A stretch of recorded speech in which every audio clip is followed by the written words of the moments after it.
Liputi o baligang is a fruit tree that is indigenous to the Philippines and can be found growing in Bicol region and few in some places in the southern part of Luzon. That includes Metro Manila, Batangas, Laguna, Marinduque, and in eastern Visayas that includes Samar. The tree grows up to 9 meters or more and bears round, dark red to black fruits that looks like that of duhat, but is rounder and has no seeds. Hence, it is often called as a seedless duhat by those who do not know its local name.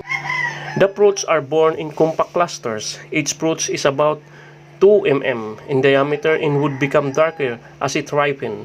The ripest is black or very dark in color and has a rather dry but of pleasant acid flavor. It is eaten ripe and raw.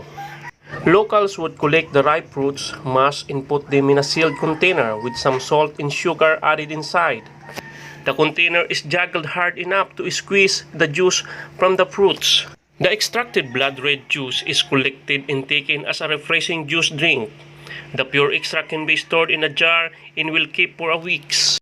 It can be served cold by adding lots of ice. Some says that it tastes the hint of duhat, but more like that of a mangosteen with a peculiar tart sweet and tannin taste.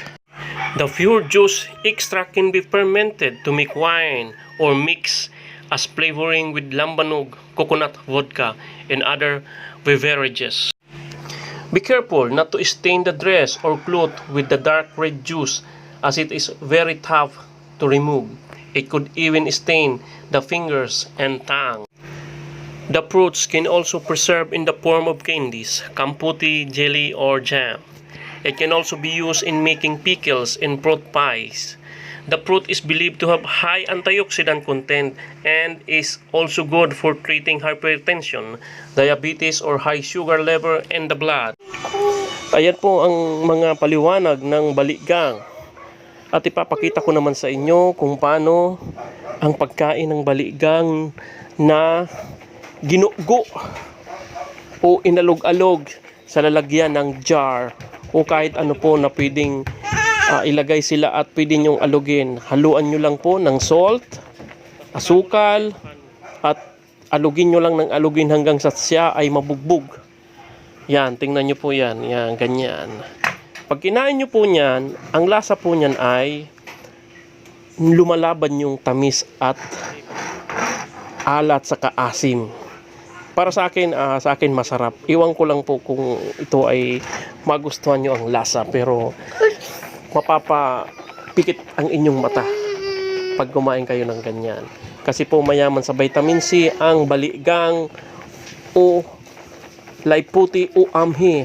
Marami po kasing tawag yan. O maraming pangalan sa bawat lugar na kanyang tinutubuan.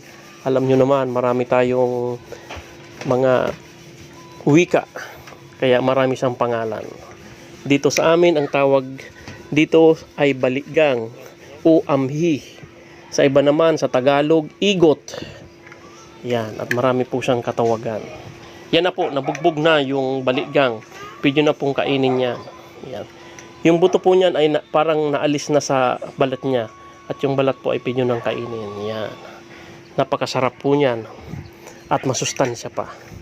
Kaya kung mapadpad kayo dito sa Bicol, isa po yan sa aming mga prutas. At bihira lang po yan, season lang yan kung makita nyo. Kaya kung makakita kayo sa market, bilhin nyo na po at itry nyo ang lasa. Hanggang dito na lamang po. Marami pong salamat sa inyo. Hanggang sa muli mga kaibigan. God bless po and good luck sa ating mga buhay.